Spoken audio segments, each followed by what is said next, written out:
Makanya sekarang banyak juga tuh link-link aneh yang dikirim tuh berkedok undangan kawinan, Mas. Benar. Ternyata ada juga kejadian itu ternyata linknya link phishing, Mas. Iya. Sebenarnya dia bukan dalam bentuk link sih. Gue pernah nulis masalah ini sekitar tahun 2022 kalau nggak salah. Tapi itu konteksnya waktu itu masih aplikasi kurir. Dan sampai hari ini berkembang dari aplikasi kurir, aplikasi kawinan, aplikasi tilang, macam-macam itu, aplikasi pajak, aplikasi kependudukan. Nah itu salah satu korban yang diwawancara itu total dia hilang dalam waktu 5 menit itu 95 jutaan.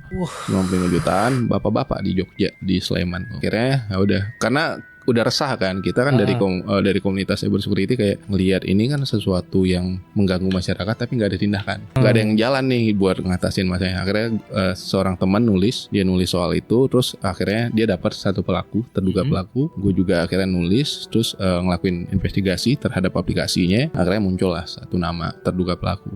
Kita publish, baru akhirnya dari Barreskrim Jalan. Itu nangkap awalnya 2 pelaku, akhirnya pengembangan sekitar 58 orang kalau nggak saya tangkap. 58 orang tangkap dengan total mereka udah dapat uang itu sekitar berapa ya? 14 M kalau nggak salah. Wah, 14 M son. Dan di penjaranya cuma 1 tahun. Bentar juga. Oh ya, satu kasus lagi gue pernah ngebantuin juga. Dia nggak butuh waktu lama, hilang sekitar 900 juta. Dengan kasus yang sama, kalau dia aplikasi kependudukan, modus operandi dia sama. Jadi korban cuma dikirimin suatu aplikasi atau dikirimin sebuah link. Jadi link itu dikirimin, tampilannya itu menyerupai Play Store. Oke. Nah, akhirnya diklik download, yang ke-download aplikasi.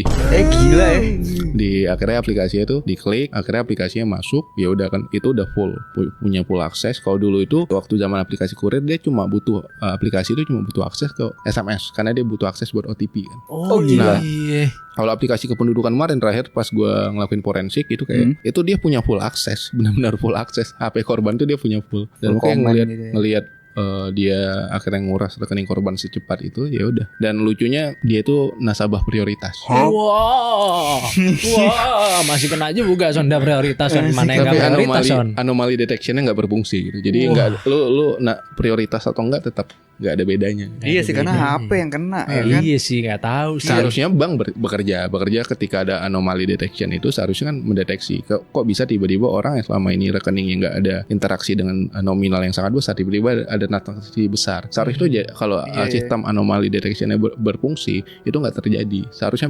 pengurasan sampai habis itu bisa dicegah itu.